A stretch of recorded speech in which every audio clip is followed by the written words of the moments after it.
नमस्कार, नवयुग देख रहे हैं आप और मैं हूं प्रिया राजपूत। आज हम नवयुग में बात करेंगे नशे की। जी बिल्कुल, नशे की बात करना बेहद जरूरी है क्योंकि देश में नशे की लत जानलेवा बनती जा रही है। युवा इससे का सबसे ज्यादा जो है शिकार हो रहे हैं और वहीं अगर हम बात करें तो लगातार नशे की जिस तरह से लत बढ़ते जा रही है, ये पूरे भारत के लिए एक खतरे की बात है। राष्ट्रीय अपराध रिकॉर्ड ब्यूरो के अनुसार 2017-19 के बीच बहुत ज्यादा नशे करने से 2300 से अधिक जो लोग थे उनकी मृत्यु हो गई थी। जिन लोगों की मृत्यु हुई थी उनकी जो उम्र बताई जा रही थी वो 30 साल से 45 साल की आयु वर्ग के वो लोग थे। और वहीं पर अगर सबसे ज्यादा मृत्यु का दर बताए तो राजस्थान में सर्वाधिक जो है मृत्यु हुई थी।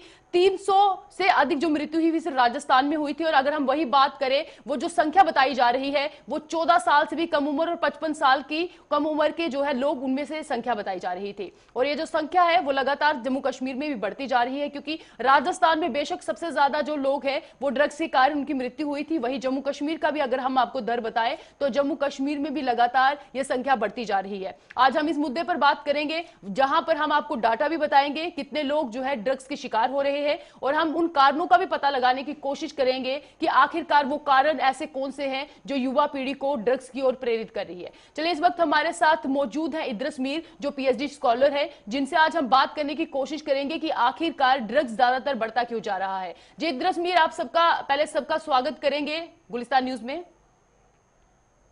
जी थैंक यू सो मच मुझे इनवाइट करने के लिए। बिल्कुल मुझे इस इद्रिस, अगर हम बात ड्रग्स की करें तो जैसे आप खुद भी युवा हैं और पीएचडी भी कर रहे हैं और कश्मीर घाटी के रहने वाले हैं, आपसे हम सबसे पहला जो सवाल ये करेंगे कि आखिरकार जो ड्रग्स है वो लगातार बढ़ता जा रहा है जम्मू कश्मीर में, इसके पीछे कारण क्या लगते हैं कि युवा सबसे ज्यादा ड्रग्स क्यों ले रहे हैं?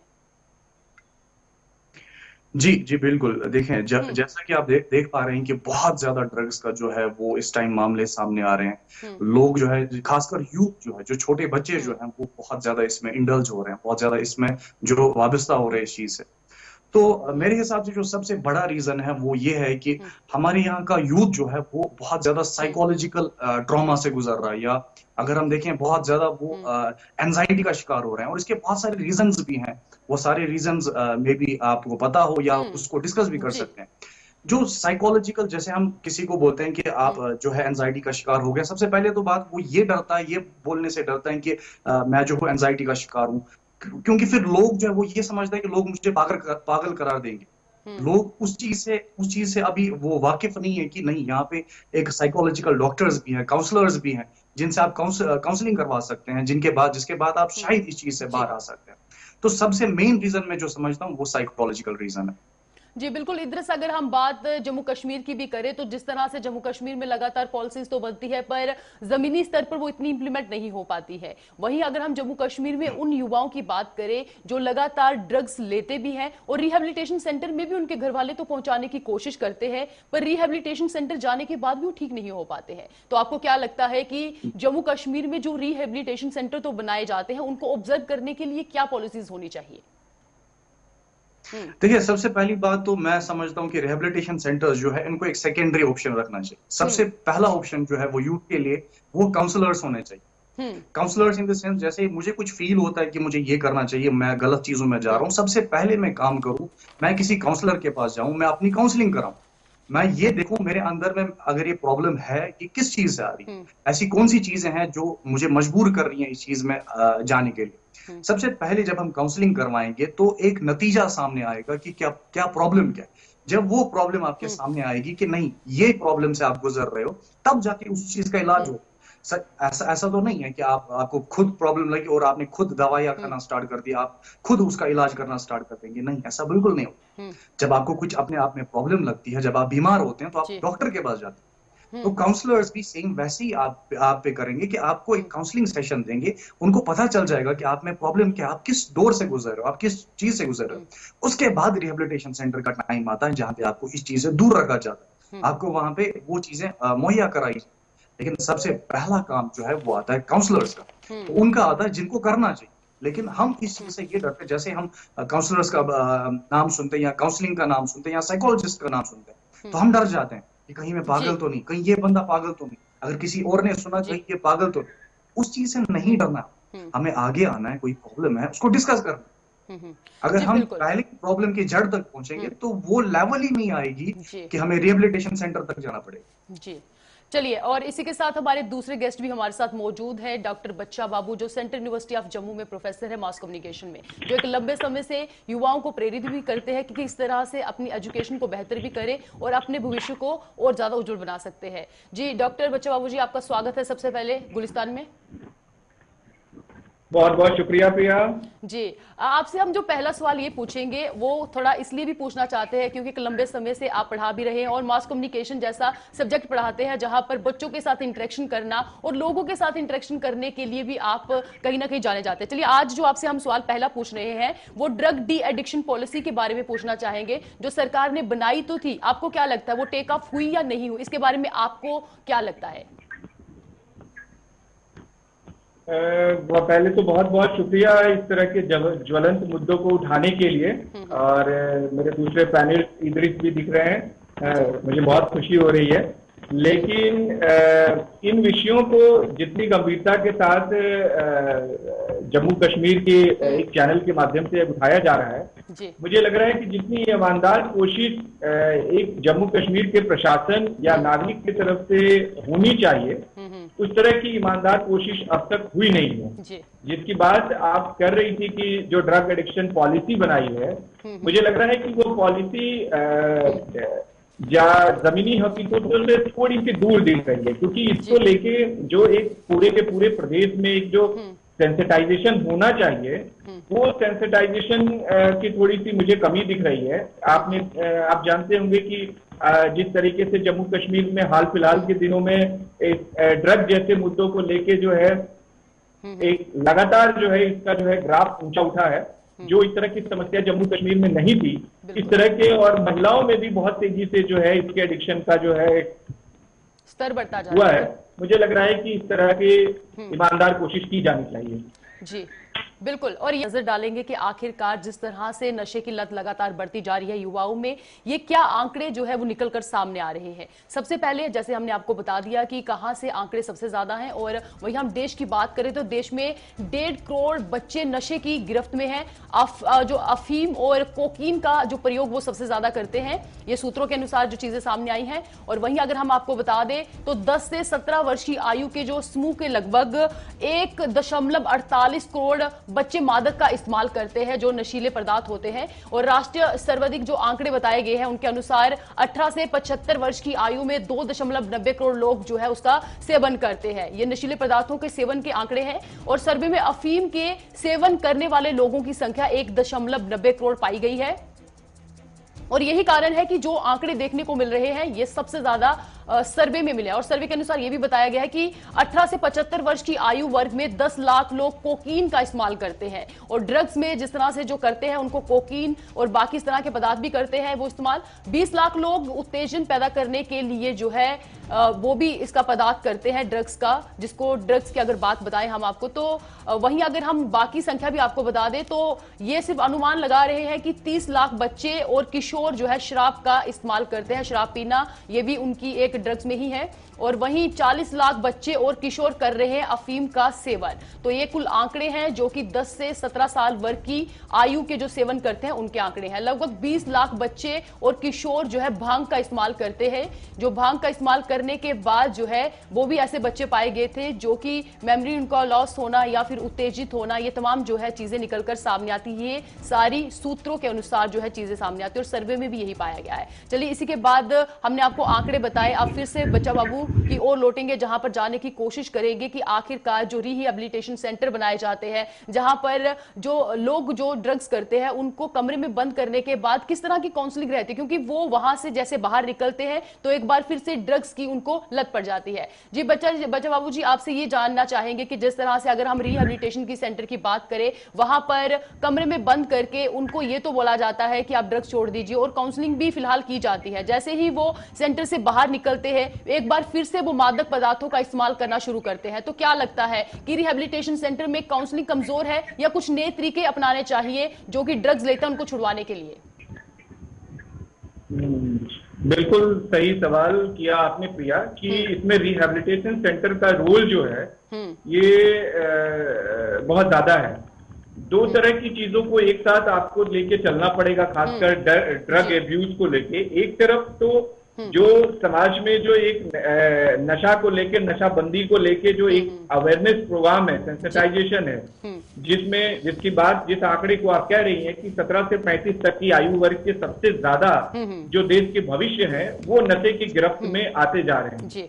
तो ये एक आपको एक राष्ट्रीय मुद्दा हो सकता है, राष्ट्रीय विषय है कि आपके जो है जो सबसे ज्यादा जो जिसको आप कहते हैं कि वर्किंग फोर्स वाली जो आयु है वो कहीं ना कहीं गलत डायरेक्शन में जा रही है। तो इसके लिए पहली तौर पे सरकार की तरफ से या प्राइवेट बहुत सारी एनजीओ भी ड्रग एब्यूज को लेकर वर्क करती है, ड्रग एडिक्शन को लेकर नशा मुक्ति केंद्र है।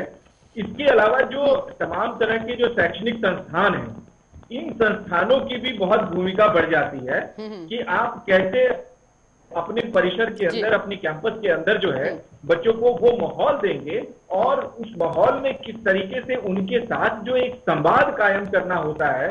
आप ज्यादातर देखते होंगे कि जब बच्चे स्कूल से कॉलेज और कॉलेज से जब विश्वविद्यालय में आते हैं तो उनके साथ धीरे धीरे जो प्राइवेसी का मैटर है वो धीरे धीरे बढ़ते जाता है। एक इंडिविजुअल आइडेंटिटी की जो ख्वाहिश है वो बढ़ते जाने की वजह से जो उनकी पसंद नापसंद जो है वो बड़ा इंडिविजुअल तो होता है और विश्वविद्यालय या कॉलेज या इंस्टीट्यूशन उस पर हस्तक्षेप नहीं करना चाहती है, जिसमें कई सारे ऐसे मामले देखे गए हैं कि कहीं ना कहीं बच्चा बिल्कुल कहीं एक तरफ दो फ्रंट पे इसकी लड़ाई लड़नी बहुत जरूरी है।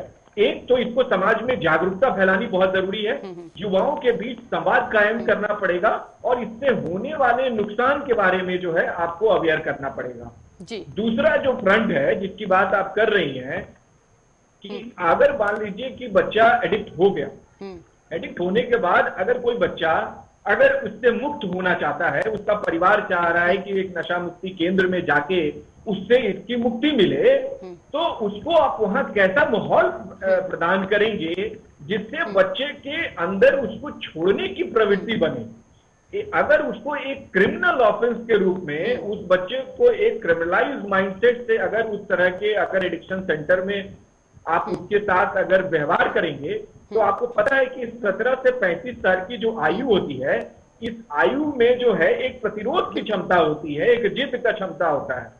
उससे जो है आप कैसे उसको मनोवैज्ञानिक रूप से आप हो सकता है वो डर से थोड़ी देर के लिए एडिक्शन सेंटर में आपको मुक्त कर दे, लेकिन वो जैसे फिर समाज की मुख्य धारा में जुड़ेगा वो कहीं ना कहीं फिर उस रूप में जाएगा। तो इसलिए इस एडिक्शन सेंटर में जो काउंसलरों की जो नियुक्ति हो उसके लिए बहुत इंपॉर्टेंट है कि कैसे उसके मनोवैज्ञानिक जो क्षमता है उसके साथ कैसे वो संवाद कायम करे कि उसको अंदर जो है एक सेल्फ कॉन्फिडेंस बिल्ट हो, एक भरोसा जागे कि नहीं, जिस काम को हम कर रहे हैं उससे न सिर्फ मेरा नुकसान है बल्कि मेरे परिवार और मेरे साथ जुड़ने वाले पूरे समाज का नुकसान है। तो उसके लिए आपको काउंसलरों को वेल ट्रेंड करना पड़ेगा, बल्कि उनको जो है एक छात्र की जो मनोवैज्ञानिकता होती है उस उम्र के मनोवैज्ञानिकता के साथ भी उनके साथ जो है उनको ट्रीट करना पड़ेगा। जिसकी बात आप कर रहे हैं कि लोग कमरा में बंद कर देते हैं, इस तरह की अमानवीय व्यवहार कहीं ना कहीं उनके अंदर जो है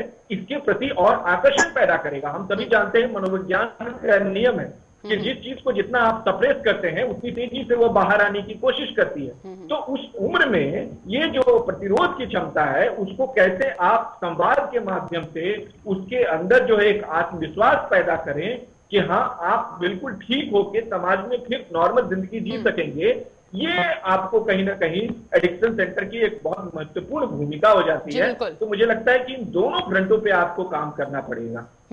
बिल्कुल आप सही बोल रहे हैं। और इद्रिस अब आपसे सवाल रहेगा, क्योंकि अगर हम आपकी बात या करें, मैं अपनी भी बात करूं तो हम डॉक्टर बच्चा बाबू के ही स्टूडेंट है और मास कम्युनिकेशन हमने एक ही यूनिवर्सिटी से किया है। ये हमारे लिए बड़ी गर्व की बात है कि आज हम इनको मंच दे रहे हैं और जहां पर अपने प्रोफेसर से हम सवाल पूछ रहे हैं। आपसे इद्रिस ये सवाल हमारा रहेगा कि जिस तरह से हम सोसाइटी की अगर बात करें, हम एक खुद भी नागरिक और हमें भी पता होता है कि कौन लोग ड्रग्स ले रहे हैं, पर हम उनकी मदद नहीं कर पाते। एज ए सोसाइटी में रहने के बाद हमारी क्या जिम्मेदारी रहती है, अगर हमें पता है कोई ड्रग्स ले रहा है, बल्कि उससे नफरत नहीं, उनसे प्यार भी हम कर सकते हैं ताकि वो ड्रग्स को छोड़ पाए। एग्जैक्टली जैसे मैंने पहले आपको बोला कि जब जैसे हम देखते हैं किसी की और हम देखते हैं कि ड्रग्स करता है, फिर हम अगर वो खुद अगर सोचता है कि मुझे जाना चाहिए किसी साइकोलॉजिस्ट के पास जाना चाहिए, रिहैबिलिटेशन सेंटर पे जाना चाहिए, सबसे पहली बात वो खुद ही डरता है कि अगर मैं वहां चला गया 2-4 और लोगों को पता चल जाएगा और मैं पूरी सोसाइटी में बदनाम हो जाऊं। अगर वो छोड़ना भी चाह रहा है उसको। सेकंड चीज आती है अवेलेबिलिटी। जैसे अगर कोई छोड़ना चाहता है, अगर फॉर एग्जांपल अगर कोई ड्रग्स करता है, उसके बाद वो छोड़ना चाह रहा है ड्रग्स को, लेकिन जब वो रिहेबिलिटेशन सेंटर से बाहर आ जाता है, उसके पास वो चीजें फिर से अवेलेबल हो जाती है। अगर वो ना चाहते हुए भी उसके पास उसके सामने वो आ जाती है और वो मजबूर हो जाता है। जी बिल्कुल। सबसे इंपॉर्टेंट बात है कि हमें फैमिली लेवल पे, रूट लेवल पे इस चीज को देखना चाहिए। अगर फॉर एग्जांपल अगर मेरे घर में कोई बच्चा जो है वो ड्रग्स कर रहा है और मुझे पता चल गया, सबसे पहली बात तो मुझे पहले से ये नॉलेज रखनी चाहिए कि मेरा बच्चा अगर कमरे में बैठा है, अगर ये 4-5 घंटे से रूम में बैठ रहा है, ये कर क्या रहा है कमरे, पहले उस चीज पे ध्यान देनी चाहिए। जी बिल्कुल। या कोई फैमिली मेंबर है, अगर ये कहीं है, अगर ये किसी और हालत में लग रहा है, प्रॉब्लम क्या है। जी बिल्कुल बिल्कुल इद्रिस, अब आपको थोड़ा रोकना चाहिए क्योंकि हमारी तीसरी गेस्ट भी हमारे साथ जुड़ चुकी है, डॉक्टर शहनाज भट्ट, जो कि जम्मू कश्मीर में काफी बड़ा नाम है और लगातार लंबे समय से अपनी सेवाएं भी दे रही है। डॉक्टर शहनाज, आपका सबसे पहले स्वागत है, उसके बाद हम आपका जो सवाल है आपसे करेंगे। Thank you ma'am, thank you. जी आपसे पहला जो सवाल हमारा ये रहेगा, क्योंकि जो लड़के ड्रग्स लेते हैं उस पर तो बात होती है, अब महिलाएं भी ड्रग्स की ओर प्रेरित हो रही हैं, तो कहीं ना कहीं अब क्या लगता है कि ड्रग्स को रोकने के लिए फिलहाल क्या कदम उठाने चाहिए? क्योंकि जो महिलाएं ड्रग्स लेती हैं तो उनके लेके कोई खुलकर बात नहीं करता है, क्योंकि घर परिवार में भी जो महिलाएं ड्रग्स लेती हैं उनको लेकर भी सोसाइटी में बात नहीं होती, क्योंकि छुपाया जाता है, क्योंकि महिलाओं को एक किस्म का पर्दे में रखा जाता है और ये भी कहा जाता है कि महिलाओं को हमेशा एक अच्छे जो है इमेज में ही रहना है। तो ड्रग्स को लेके किस तरह से अवेयरनेस फैलानी चाहिए महिलाओं में? देखिए मैम, ड्रग्स के साथ जो स्टिग्मा जुड़ा हुआ है वो डेफिनेटली मर्दों के साथ कम और औरतों के साथ बहुत ज्यादा है। दो कि अभी तो पिछले कुछ सालों में मर्द लोग भी आगे आने से बहुत डरते थे। डॉक्टर शहनाज, आपको बताइएगा कि किस तरह से महिलाओं के लिए स्टेप उठाने की जरूरत है? जी मैम, जैसा कि आपको पता है कि एडिक्शन के साथ बहुत सा स्टिग्मा, बहुत चीजें जुड़ी हुई हैं, जिसमें लोग बहुत हेजिटेंट होते हैं आगे आके हेल्प सीख करने के लिए। और इनकेस लड़कियों के मसले में तो बहुत ज्यादा हेजिटेशन है, क्योंकि सोसाइटी में, फैमिली में ये चीजें बहुत अनएक्सेप्टेबल है। लेकिन हम सबको बेसिकली पॉलिसी मेकर्स को ये चीज ध्यान में रखनी है कि हमें ऐसी अपॉर्चुनिटीज देनी है जिसमें हम जो फीमेल पेशेंट्स हैं उनको भी इक्वली एक ट्रीटमेंट प्लेटफॉर्म मिले, और वो अगर किसी भी तरह से इस नशे के चुंगल का शिकार बनी है तो उन्हें भी हेल्प आउट हम कर पाए और उसे दोबारा से एक नॉर्मल स्ट्रीमलाइन लाइफ, एक नॉर्मल जिंदगी में हम लेके आ पाए। तो इसके लिए फैमिली मेंबर्स का सपोर्टिव होना बहुत जरूरी है, क्योंकि नशा एक बीमारी है और इसे हमें एक बीमारी की तरह एक्सेप्ट करना है। और उसी तरह जिस तरह हम किसी भी और बीमारी जैसे हाइपरटेंशन, डायबिटीज के पेशेंट के साथ हमारी सिंपैथीज होती हैं, हमारा एक पूरा सपोर्ट सिस्टम होता है, नशे में फंसे हुए लोगों को भी इसी तरह की सपोर्ट फैमिली। जी चलिए, आपसे एक सवाल हम पूछना चाहेंगे जो डॉक्टर बच्चा बाबू से भी हमने पूछा था कि ड्रग डी एडिक्शन पॉलिसी सरकार ने जो बनाई थी, फिलहाल जमीनी स्तर पर उसको उतना कारगर नहीं देखा गया है। फिलहाल टेक ऑफ जो उसका हुआ है वो आपको कितना सही लगता है कि वो जो कारगर होनी चाहिए थी वो कितनी हुई और उस पर और क्या काम करने की जरूरत है? देखिए, सरकार अपनी तरफ से पूरी कोशिश कर रही है, बहुत जगह जगह पे अवेयरनेसेस हो रही हैं और बहुत सी जगहों पे एक ट्रीटमेंट अपॉर्चुनिटी, हर डिस्ट्रिक्ट हॉस्पिटल में एक साइकेट्रिस्ट तैनात किया जा चुका है, जिसकी वजह से रूरल एरियाज से लोग जो बहुत इजीली एक्सेस नहीं पाते थे एक साइकेट्रिक ट्रीटमेंट के लिए, वो बहुत इजी हो चुका है। तो सरकार को इसमें बहुत से और इकदाम उठाने की जरूरत है, जैसे सप्लाई रिडक्शन की बहुत ज्यादा जरूरत है, थोड़ा सा चेक रहे कि कहाँ से इतनी फ्री अवेलेबिलिटी ऑफ ड्रग्स हमारी सोसाइटी में आ रही है और हमारे बहुत छोटे छोटे बच्चों तक ये पहुंच रहा है। तो इसके लिए बहुत से स्टेप्स उठाने की बहुत ज्यादा जरूरत है। जी बहुत बहुत शुक्रिया आप सभी गेस्ट का हमारे साथ जुड़ने के लिए। जिस तरह से इन्होंने जो जानकारी दी वो बहुत ही ज्यादा महत्वपूर्ण भी है। तमाम जानकारी मिली जहां पर पता भी चला कि आखिर क्या कुछ कारण होते हैं और किन वजह से ये ड्रग्स लेते हैं। चलिए, आधिकारिक सूत्रों के अनुसार महीने में अगर हम देखें तो जम्मू कश्मीर में 100 से ज्यादा तस्करी के मामले सामने आते हैं और अगर पिछले 15 महीने के अगर हम आपको आंकड़े बताएं तो 1450 केस ऐसे थे जो तस्करी के मामले जुड़े हुए थे। और कहीं ना कहीं अगर हम जम्मू कश्मीर की बात करें तो फिलहाल ज्यादातर जो तस्करी होती है वो हमें पाकिस्तान की ओर से देखने को मिलती है। और वहीं जम्मू कश्मीर में देखने को मिला है कि 160 क्विंटल से भी अधिक हेरोइन थी वो बरामद हुई है पिछले 1 साल से। चलिए, ये आंकड़े जो है वो फिलहाल ड्रग्स को लेकर थे, जो पूरा पता चला कि कितने कुछ केसेस हैं, कौन सी संख्या में सबसे ज्यादा ड्रग्स जो लोग हैं लेते हैं। और जम्मू कश्मीर में देखा जाए तो जम्मू, सांबा, कठुआ, उधमपुर और कश्मीर घाटी के भी कुछ डिस्ट्रिक्ट जो है सबसे ज्यादा ड्रग्स से प्रभावित है। और कहीं ना कहीं आपको भी, हमें पूरी उम्मीद होगी कि जो हमने आज मुद्दा लिया था इस पर आपको बहुत सारी जानकारी मिली और सोशल मीडिया प्लेटफॉर्म में भी आप अपनी राय दे सकते हैं। आज की पेशकश में इतना ही, मुझे दीजिए इजाजत, नमस्कार।